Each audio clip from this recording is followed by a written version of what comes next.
Hello friends, இன்றைக்கி நம்ம nuts chapati செய்ய போகிறோம். எப்படி செய்யலான்னு பார்க்கலாம் வாங்க. மாவு வந்து 2 கப்பு கோதுமை மாவு, 1 கப் மைதா மாவு போட்டு பிசைஞ்சு எடுத்து வச்சுருக்கோம். இங்கே பாருங்கள், ஒரு 1/2 அன் ஹவர் ஊறினோடனே மாவு இவ்வளோ சாஃப்டாக இருக்குது. இந்த அளவுக்கு வந்துட்ட உடனே அதுக்கப்புறமா சப்பாத்தி மாவை திரட்டிட்டு அது மேலே நட்ஸை வறுத்து பொடி பண்ணி வச்சுருக்கோம்.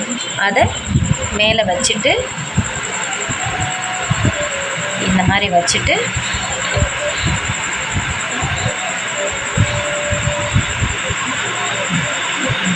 இந்த மாதிரி மடிக்கணும்.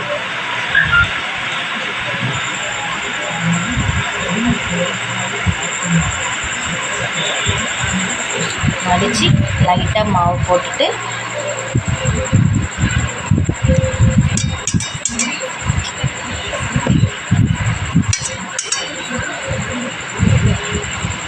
திரட்டணும்.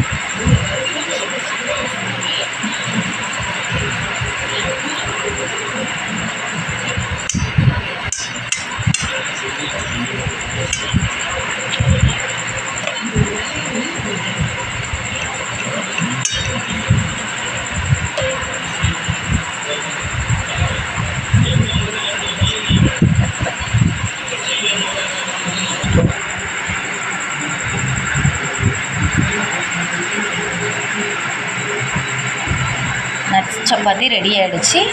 பாருங்கள், இந்த மாதிரி திரட்டி வச்சாச்சு.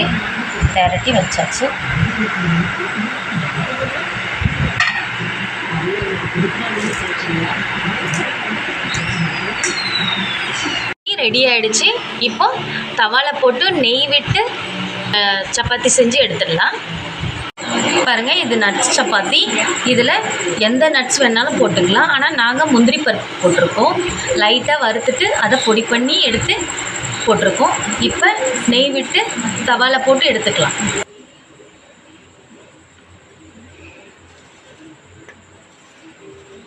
ஒரு ஸ்பூன் அளவு நெய் ஊற்றிக்கலாம். தவாவில்